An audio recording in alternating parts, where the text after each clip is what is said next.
Usapang kalusugan sa Health Check Plus. Alamin ang mga payong medikal galing sa mga totoong eksperto. Ang kaalaman ay kapangyarihan.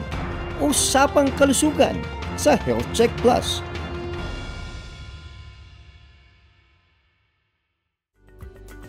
Magandang araw, Health Checkers! Magandang araw, Luzon, Visayas at Mindanao. Magandang araw din sa mga nakikinig at nanonood sa iba't ibang parte ng mundo. Isang mainit na pagbati mula sa bumubuo ng Health Check Plus, ang programang pinagkakatiwalaan ng mga eksperto. Dito lang sa DZRH Radio, Digital TV at social media.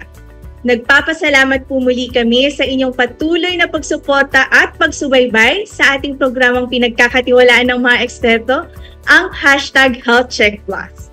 Ngayong araw, magtatapos ang ating serye tungkol sa Men's Health and Wellness bilang pagdiwang sa Men's Health Month ngayong Hunyo.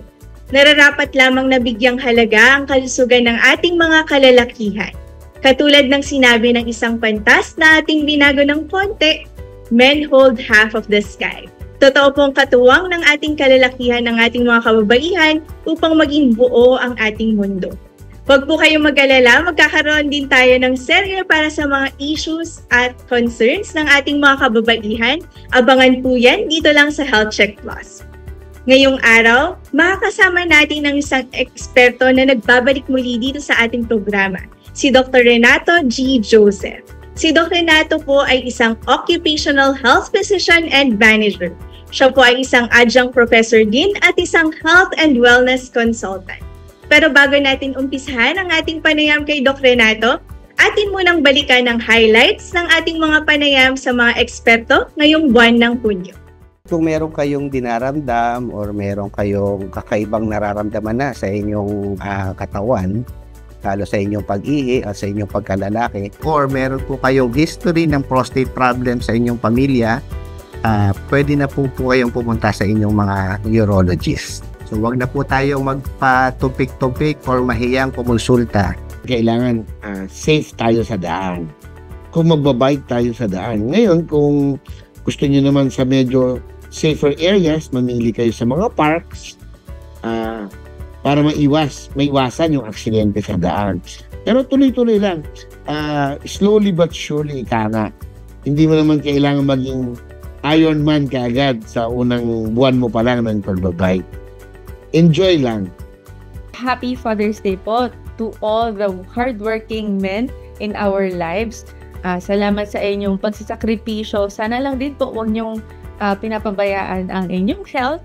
And as what we have been discussing earlier, no, ang inyong buhok ay crown glory. So dapat din po ingatan nyo, bigyan pansin. At saka kung may kailangan na kayong tulong, lumapit po sa mga tamang doktor para po magawa ng paraan habang meron pang chance. Huwag po nating antayin na kalbo na bago kayo lumapit kasi baka hindi na namin kayo matulungan at magko-condolence na ako sa inyong buhok. Ayan, napaka-comprehensive po ng ating mga napag-usapan sa mga nakaraang linggo. Tunay na holistic talaga ang ating health and wellness. Nagpapasalamat kami sa mga eksperto na nagbigay ng oras at mahalagang kaalaman sa ating mga health checkers. Umpisa na po natin ang ating panayam kay Dr. Renato. Magandang araw po sa inyo, Dr. Renato. Bumati po muna tayo sa ating mga health checkers. Salamat po, Teacher Ellie. Kamusta po kayo? Kumusta Aking po? nagagalak. And salamat po sa pag-imbita ulit sa akin sa napakalaking event ng Men's Health, no? Itong buwan ng June. And yun nga, ang tulad ng sinabi mo, we are concluding the month with a bang. And I think this lecture hopefully would be a bang for our audience. Yan. Napaka-excited na po namin, Dr. Renato, at napakadaming natatanggap na tanong tungkol po dito kasi nga last na episode natin ngayon para sa Men's Health Month. So unang tanong po, Dr. Renato, bakit po ba mahalaga na pinag-uusapan ang tungkol sa men's health? Teacher Ellie, ako nga pala, babatiin ko muna lahat ng mga health checkers. Good day sa lahat ng sulok ng mundo na ito. Okay, so to answer your question, bakit pinag-uusapan natin, tulad ng nababanggit ng kalahatan at alam natin to, ang tatay ay siyang haligi ng tahanan. So with that, hindi naman tayo sexist dito, but rather, lalo na sa henerasyon ngayon, wala nang babae, wala nang lalaki. Ang tanay ngayon, haligin na rin ng tahanan, right? So that everybody else is concerned about one's wellness. Pag sinabi nating wellness, which we will be discussing maya-maya, holistic pong approach natin at kailangan model tayo sa mga ating anak at sa mga ating lahat sa paligid natin.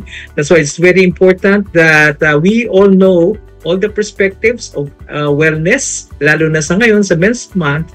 Madami pa po, sigurado ako, marami pang dapat malaman ang ating mga kalalakihan, Teacher Ellie. Kasi itong material natin, palibasa ay end of the month na, it has undergone so many tests sa mga different audiences ko. At they are all one in saying, Doc, pwede pa namin ikaw imbitahan ulit? Kasi na-excite daw yung lahat ng mga participants during the lecture.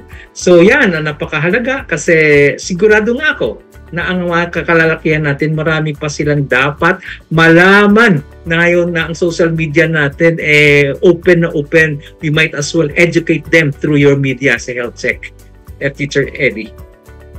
Totoo po yan, Doc Renato, no? Curious po talaga kami tungkol sa men's health. Lalong-lalo na tulad na nabanggit ninyo, pwedeng hindi ito napapag-usapan ng kung tayo-tayo lang. Ano? So maganda na kasama natin ngayon ng isang expert para pag-usapan talaga kung anong mga facts tungkol sa men's health. So sinasabi po nila, Doc Renato, na ang men's health daw is a state of complete physical, mental, and social well-being. Nabanggit niyo po kanina na yung holistic, kumbaga. At di lamang daw ito porque walang sakit o karamdaman. Ano po ang opinion ninyo tungkol dito? Okay, bago ang lahat, let me just say a piece of this. Sa ngayon po, panahon na ito, at least for the past 10 years, ang international agencies, kasama na po yung World Health Organization at iba pa, ay sila'y nagdagdag po ng dimensions ng wellness. Alright? In fact, I keep on mentioning wellness rather than health. At alam ko, mamaya papaliwanag natin yan. Ano po? So, sa ngayon, at least there are 8 dimensions of wellness. Itong physical, siyempre, numero 1 yan. Mental, social, nakalakip na sa psychological health. And then, meron pa siyang financial health, may occupational or vocational health, meron pang meaning wellness, I'm referring to wellness, no ha? Tapos, ang napakaganda ngayon talagang latest ay ang psychosocial includes sexual wellness. Alright? At hindi pa po yan. Dagdagan pa natin ng napakasaya na dimension ng wellness, which is spirituality. Praise God. Ayan. So, holistic po ang dating ng wellness ngayon. Hindi lamang tinitingnan natin yung isa, kundi hindi lamang yung tatlo, kundi sa kabuuan ang pagkatao ng isang tao, which we call well-being. Yun po pala yun, Doc Renato, no? Kaya talagang parang napakalawak na ng ating paningin at pag-atake, kumbaga, sa ating wellness. Yan. So, I'm sure marami pong nakikinig na mga health checkers na ating mga kuya, tatay, tito, at lolo. Pwede niyo po bang i-explain sa atin kung bakit nga ba mahalaga na maalagaan ng husto ang kalusugan? Bata man yan o senior, lalong-lalo na po ng ating mga kalalakihan. Okay. Yung atin po sa sinasabi na kalusugan in vernacular, no? It encompasses both health and wellness and vice versa. So, pag sinabi natin ulit na wellness, hindi po natin tinitingnan yung physical well-being lang. Okay? We are more concerned about the other dimensions, as I have mentioned earlier, yung psychosocial, psychological. Okay?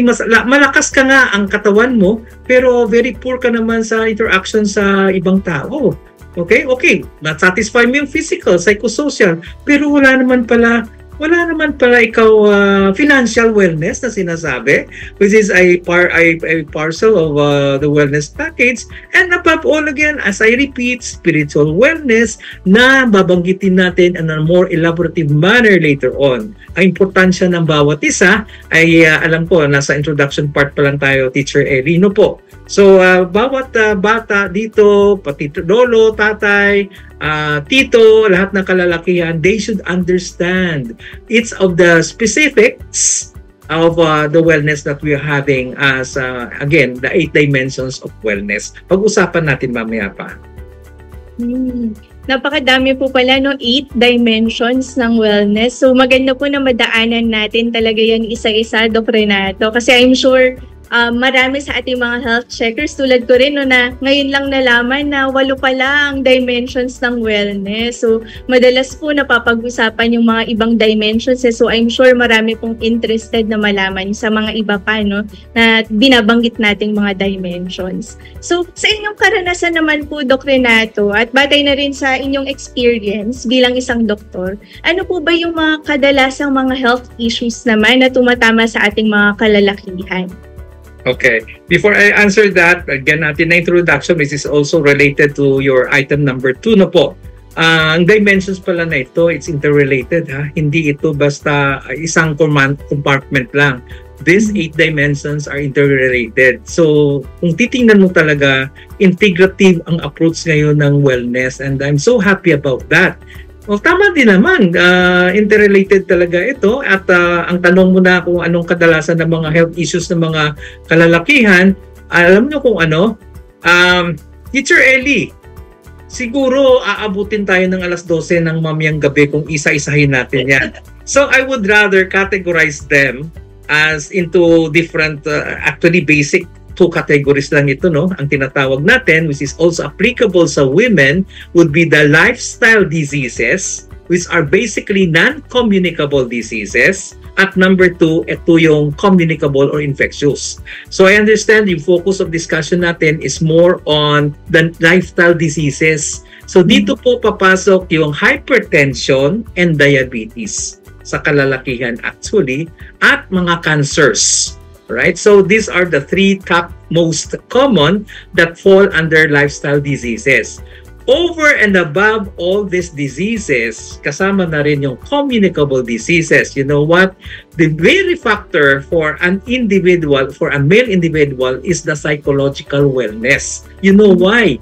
Dahil based on the studies, mabuti-buti nag-improve na for the past few years, ang kalalakihan po ay may denial pa sa kanilang pagkatao. Ano ito?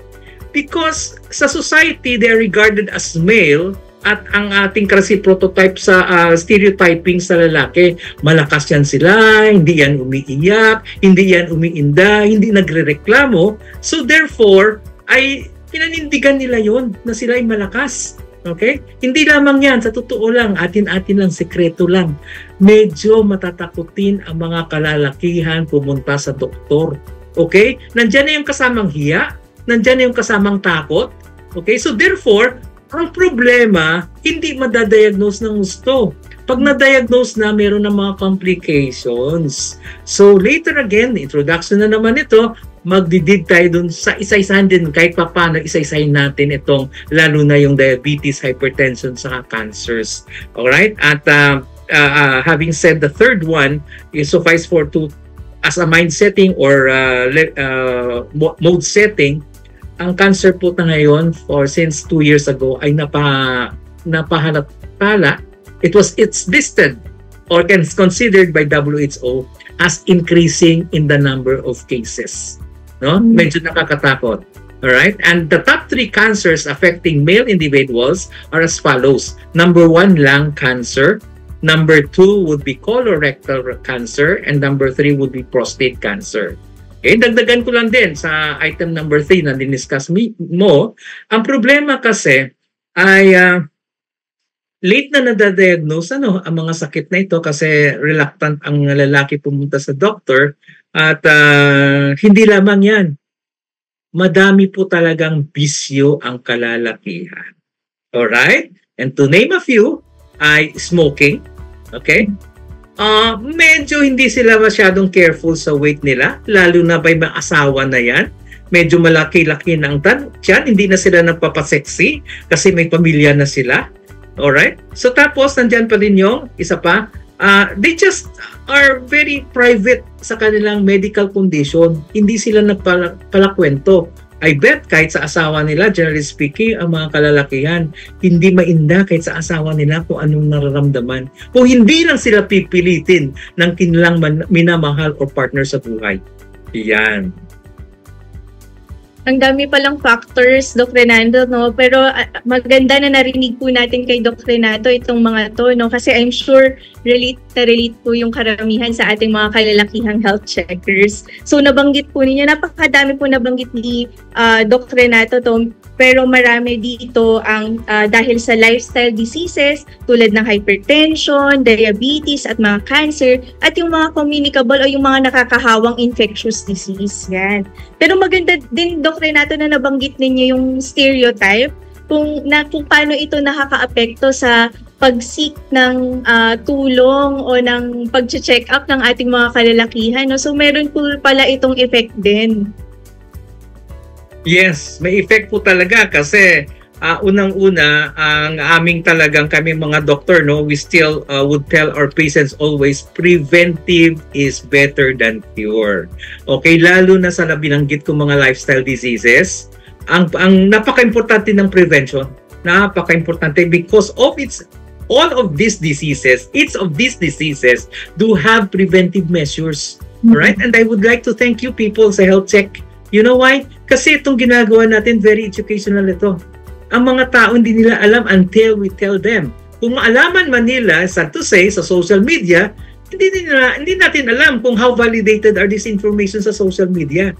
Kaya ito, and again, I would like to thank Health Check kasi modesty aside, Teacher Ellie, lahat ng mga sinasabi ko dito ay research-based ito at ang maganda, privilege sa ating mga audience that we are updated on mga trends ngayon on the medical issues and treatment included. Alright? Much more on the prevention. Yun. Buti po nabanggit ninyo yun, no, Doc Renato, kasi tunay nga na prevention is better than cure. So, sa mga nabanggit po ninyo na mga karamdaman kanina, pwede niyo po bang i-share sa aming mga kababayang kalalakihan dyan? Ano po ba yung mga mahahalagang dapat gawin? Kasi minsan, kahit nasabihin natin pwede, baka hindi rin nila gawin. Pero maganda na mabigyan natin sila ng idea kung ano yung mga preventive aspects na pwede nilang gawin para sa kanilang wastong health and wellness level. O sige, unahin natin yung number 1, numero 1, highest cancer among men, yung cancer of the lungs. Alright?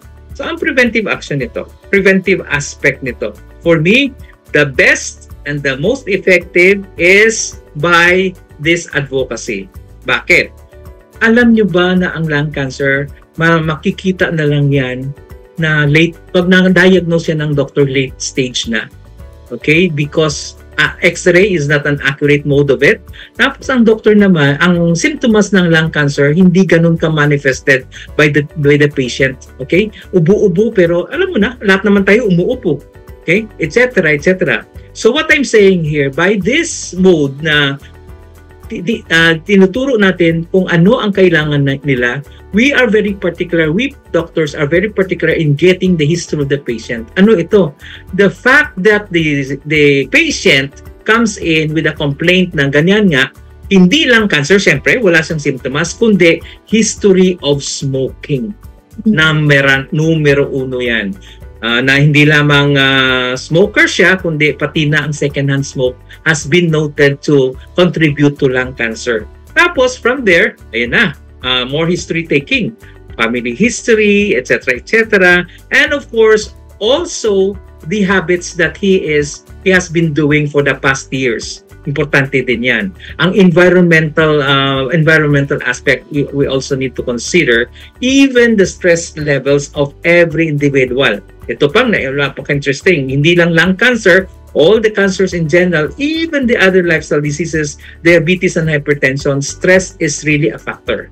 Alright? Mga konting background lang sa atin, ano ba yung sinasabi natin, how does stress factor affect these lifestyle diseases into its full progress?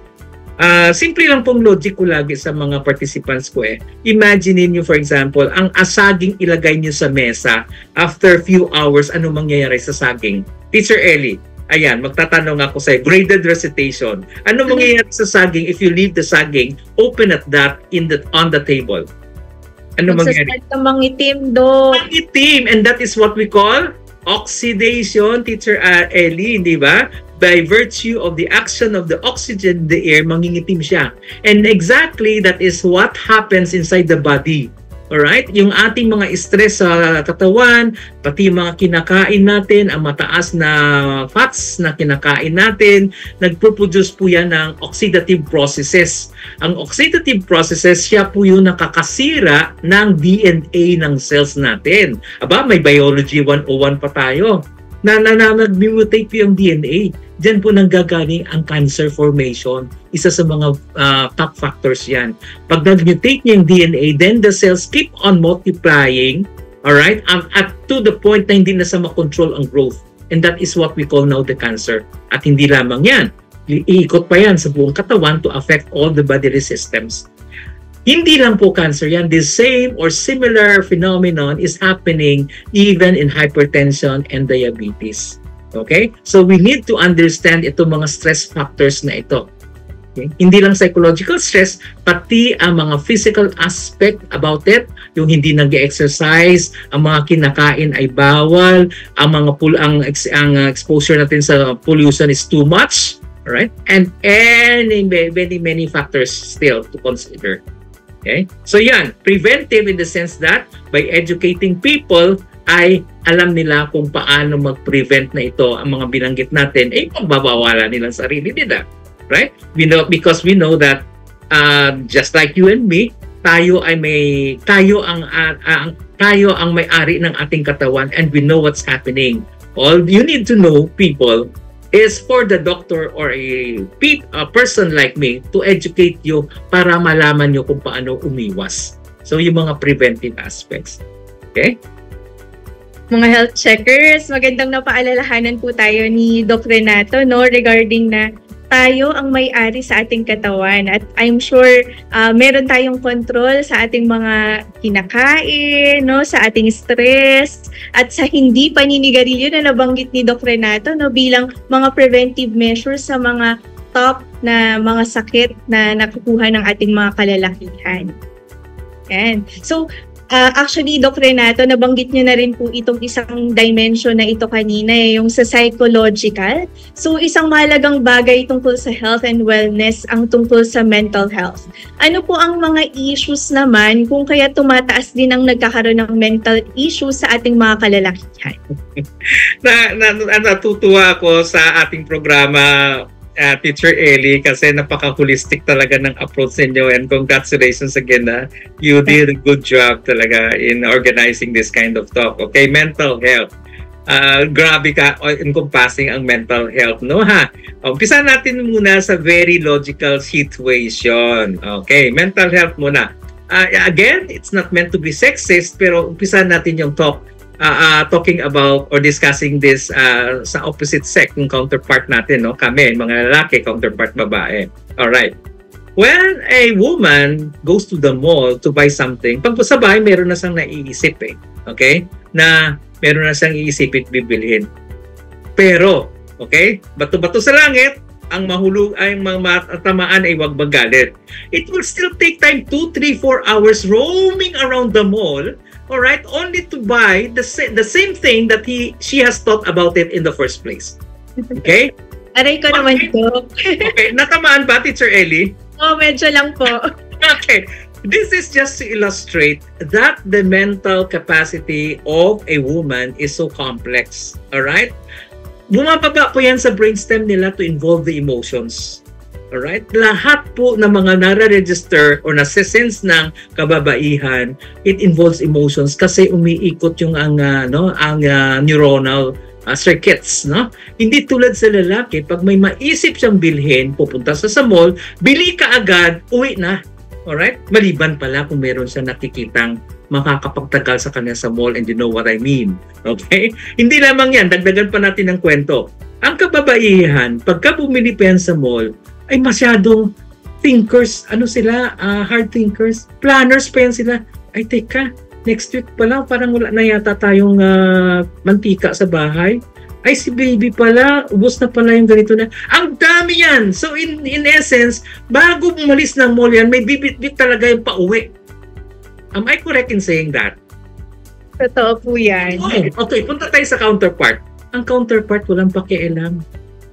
Uuwi lang yan na walang dala whatsoever. Okay, dagdagan natin ngayon yung suspense ng kwento. Teacher Ellie, we are talking about mental health. Differentiating here, ito talagang difference between male and female Alright? Yung behavior, etc. Because it's brought about by the mental faculty. Alright? Yung brain natin. Iba talaga ang mga circuitry, pati ang mga hormones na sinisecrete ng bawat dalawang sexes na ito. Okay, palaliman pa natin ang kwento. Mental health, okay, particularly the depressive type of mental illnesses, do you know for a fact that this is more common among women?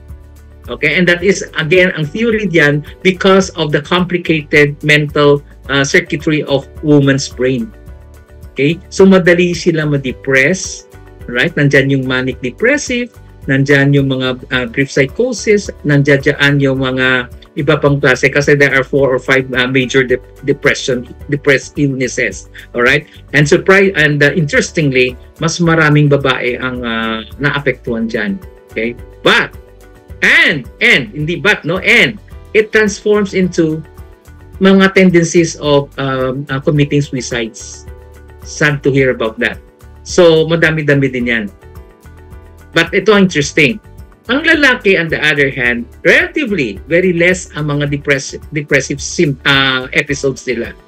And also, this lead to suicide sa mga kalalakihan. The interesting thing here is, between the two sexes, mas successful ang suicide sa lalaki kaysa yung suicide sa babae. Again, dun lang may difference na naman tayo.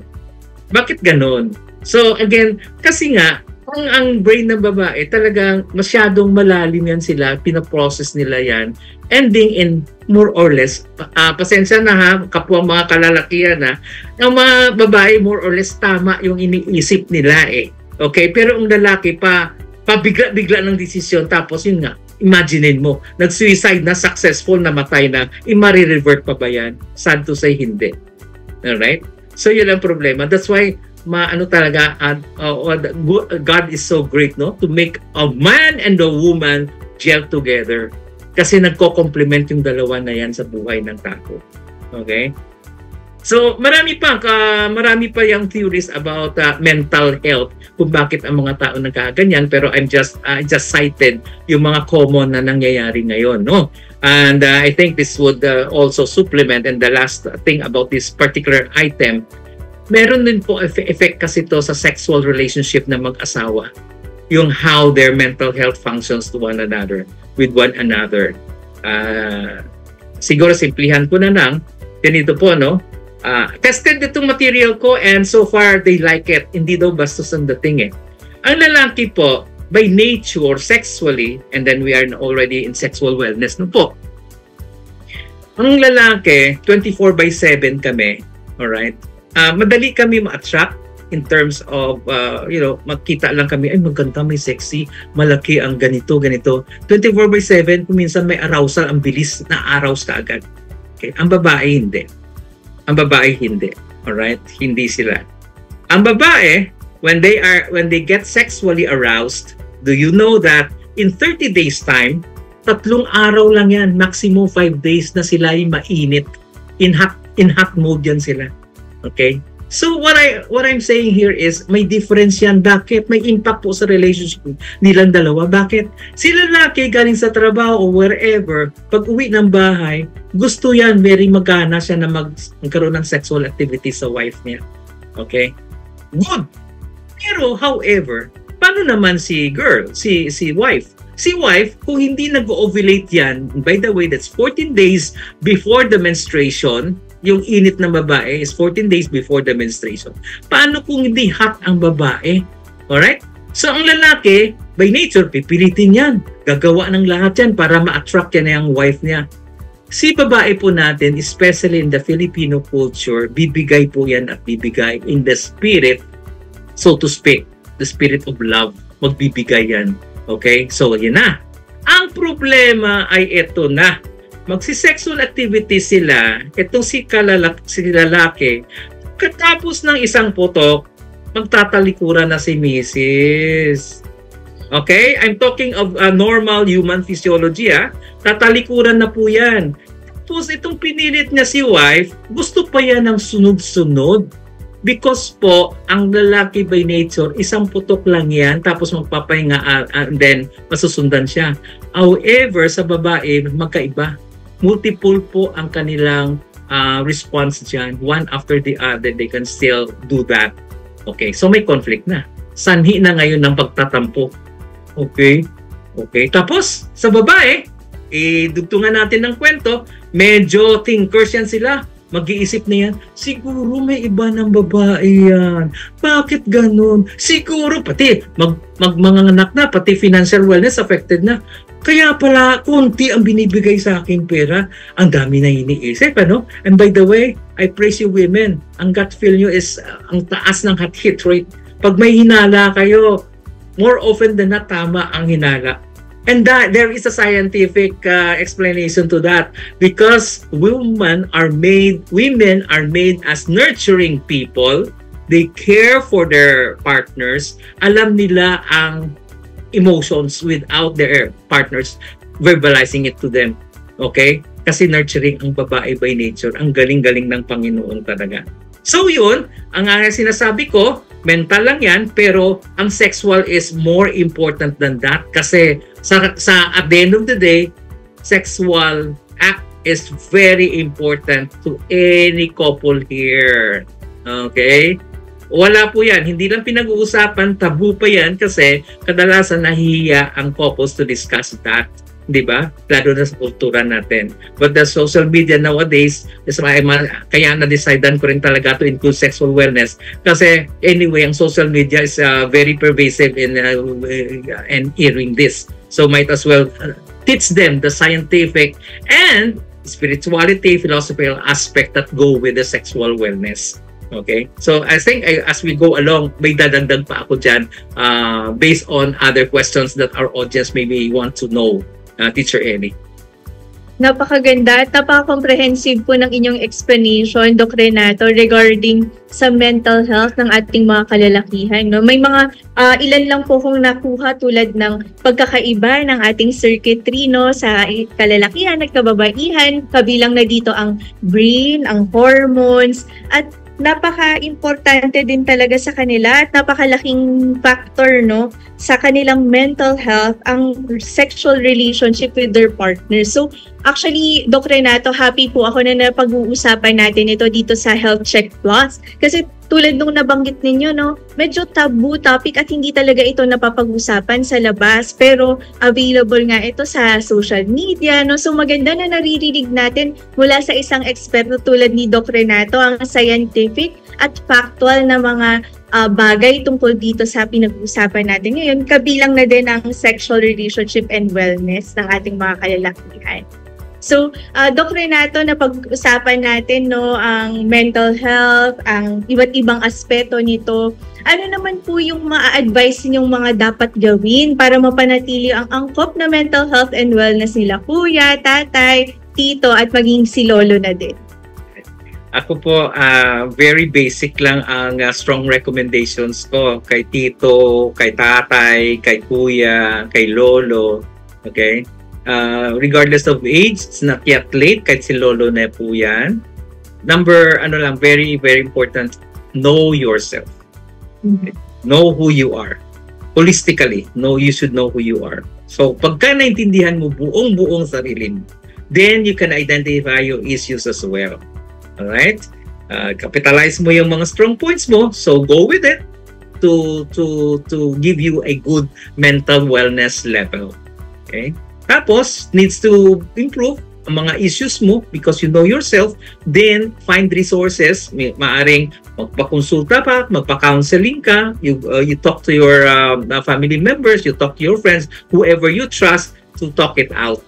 Okay? Now, itong sinasabi natin yung current, having resolved your mental health, it's but proper that you also look at the welfare of the growing children. Kasi, in due time, 20 years from now, 30 years from now, sila magti-take over sa role natin as members of the society. So upbringing of the children is very critical. The first 7 years is very critical. Kasi po, diyan lumalabas ang behavior ng bata kung paano sila na-bring up ng kanilang parents. Nandiyan even kung bakit sila nagiging homosexual. Nandiyan kung bakit sila napaka-obsessive compulsive sila in terms of their personality. Nandiyan yung bakit napaka-dependent nila sa ibang tao. Alright? The children who are well brought up in a very good parental environment, ay sus, ang taas ng garantiya dyan that they will become very successful and therefore very happy people when the time comes. Okay? So, tingnan mo naman yung holistic ng approach natin, no? Iimpisa mo lang by identifying or knowing yourself, tapos i-share mo ito how you bring up, manifest mo ito how you bring up the children so that later years they will also be happy and successful members of the society. Alam niyo, maganda po na natatahi ni Doc Renato, no? At mas naiintindihan talaga natin ng kabuuan ang ating mga kalalakihan tungkol sa kanilang health and wellness. So, I'm very happy po na nakausap namin kayo ngayong araw, Doc Renato. So, bilang ang expertise po ninyo ay isang occupational health practitioner, no? Sa gitna ng workplace ay madalas din na nagiging issue ang tungkol sa mental health ng mga namumasukan sa trabaho. So, bilang isang expert po dito sa field na to, ano po ang inyong payo sa ating workforce naman tungkol sa kanilang mental health, lalong-lalo na po ang ating mga kalalakihan? Okay. Napakaganda ng tanong, Teacher Ellie. Kasi ganito lang siya, no? To make it very brief, straight to the point, pero comprehensive ang discussion, i-model out ko yung ginagawa ko dito sa Walls in Motion, my current company. Dahil with God's grace, talagang desisyon niya na nilagay niya ako dito. Imaginein mo, after all the knowledge I learned from the schools that I that I came from, tapos may practice pa ako, actual practice abroad at dito, na again, I think blessed talagang company ito na full-blown ang implementation nila, especially yung tunay na mental health in the workplace program. Ang ginagawa dito, open communication dapat, okay? Ang company ay may program on communication, awareness, training, para ma-open up ang dapat malaman ng mga manggagawa, okay? Kasi tulad nitong ginagawa natin, this is just a brief version of what I'm doing here. Dito, kasi may mga training courses kami, may mga communication sessions, ipagpatuloy ko po to, no? Kasi excited nga ako, ang sexual wellness is a new course that I will be introducing to the workforce. Ang kagandahan pa po kasi sa company setting, ma-monitor mo sila gusto kung anong progress nila sa kaalaman nila. Kasi nandyan sila eh. At mas nandyan dito naman ako as occupational health practitioner. So nasubaybayan ko ang progress nila. And by the way, the very important element to consider is, kasi mga tao na yan, pag may alam na sila during the training or awareness session, pupunta na yan sa akin to have their individual personal counseling. Okay? Yung bagay na, personal, sensitive, confidential. Okay? So the company is committed, ako, as a practitioner, not to divulge whatever transpires between me and my patient or client. Lalo na masaselan yan. Bawa, problema nila ng asawa niya o problema sa sexualidad niya. So confidential yan. As I know that, I think of programs to customize to the needs of that particular individual. Okay? So, siyempre, justify ko lang naman sa management yan, the resources that I need para full-blown ang kanilang output, no? In terms of the aim that I wanted to develop a good, productive workforce because their mental problem is attended to. Okay? That's why natutuwa din ako sa DOLE. Just recently, I think a few years na rin naman talaga, they are already spearheading that. Many companies still do not know this, that they are already having a mental health in the workplace program. Okay? So I did my training with DOLE 2 years ago. During the training, sinuggest ko din yan. Dagdagan po natin ng element of spirituality para holistic lalo ang dating. Okay? So yun po, just to summarize, maganda pong company setting kasi nadadiagnose mo talagang gusto ang mga workers on their mental health status, tapos constant ang follow-through mo kasi constant sila nandito, you know what they're doing at everyday na susubaybayan mo sila with the resources that are provided by the company. See? Productive ang labas ng workforce. Ang ganda po nung nabanggit ninyo, Doc Renato, na productive ang workforce no, kapag naaalagaan tayo ng ating mga kumpanya at mga pinapasukang trabaho. So, maganda na nabanggit ni Doc Renato sa atin na meron silang mental health program in the workplace, no, at talagang ito ay nakafocus sa open communication. Napakalaki ng role po no, ng ating mga trabaho, lalong-lalo na po sa ating mga kalalakihan na karamihan ay padre de pamilya. So, related din po dito, Doc Renato, ano naman po ang payo ninyo sa wastong work-life balance? Kasi marami po tayong naririnig tungkol dyan, no? Napag-usapan po natin ang tungkol sa workplace. Ano naman po ito ibabalanse sa home life ng isang kalalaki? Wow. Ang galing-galing ng mo, Teacher Ellie, no? Parang siya we started from the very basic, tapos umakyat until yun na nga, I think this is one of the top discussions na po. I think you would agree with me and all the rest of our participants and audience outside of Health Check program. Madami po tayo talaga uncontrollables happening day in and day out. Sa bahay pa lang, madami na. Pag-commute mo pa lang, marami na. Pagpasok mo lalo sa trabaho, mas marami lalo. So what I'm saying here is, having said the 7 dimensions of health, of wellness, ilagyan na natin siya ng overarching, overarching element, and that is spirituality. Spirituality is not about religion. It's about you knowing who you are, tapos interconnecting yourself with your outside environment, with the people that you interface it with. Maging boss mo, maging peer mo, maging subordinate mo. Okay? So, yun po ang spirituality. Nandiyan lang talaga, individual choice kung pipiliin nila may simbahan sila, mag-yoga sila, mag-meditation sila, or other courses involving psychological manipulation, so to speak, to improve themselves. Kasi it's only by improving yourself that you can give good or the state of wellness to other people. So yun ang formula ko talaga sa workplace balance. Lagyan natin lahat ang 7 dimensions ng spirituality. Kasi ang dami-daming ng mga hindi makontrol, kundi lamang, for me, I could vouch on that. Personally, God will make ways no matter how big the issues are. Okay. Yan. Napakaganda nung nabanggit sa atin ni Doc Renato, no? Napakadami ng uncontrollables, pero nabanggit din niya na hindi naman laging religion kapag pinag-uusapan ng spirituality, no? Pero maganda na overarching talaga kapag pinag-uusapan ng kalusugan, no? Na ilagay ang spirituality sa bawat aspeto nito. I'm sure po, Doc Renato, marami po ang makikinabang ng mga health checkers natin sa inyong mga payo. Huwag po kayong bibitaw. Itutuloy natin ang ating panayam kay Doc Renato sa pagbabalik ng Health Check Plus. Alright. Usapang kalusugan sa Health Check Plus. Alamin ang mga payong medikal galing sa mga totoong eksperto. Ang kaalaman ay kapangyarihan. Usapang kalusugan sa Health Check Plus. Sa tulong po ninyo, running to 4,000 subscribers na po tayo. Konting share na lang mga health checkers at tiyak na abot na tayo sa 10,000 subscribers bago magtapos ang 2024. Maaari ninyong balik-balikang panoorin ang ating mga episodes sa Health Check Plus YouTube channel or iscan ang QR code na makikita sa inyong mga screen. Mag-comment, mag-like, mag-subscribe, at i-click ang notification bell para laging updated sa ating mga features. Be a health checker!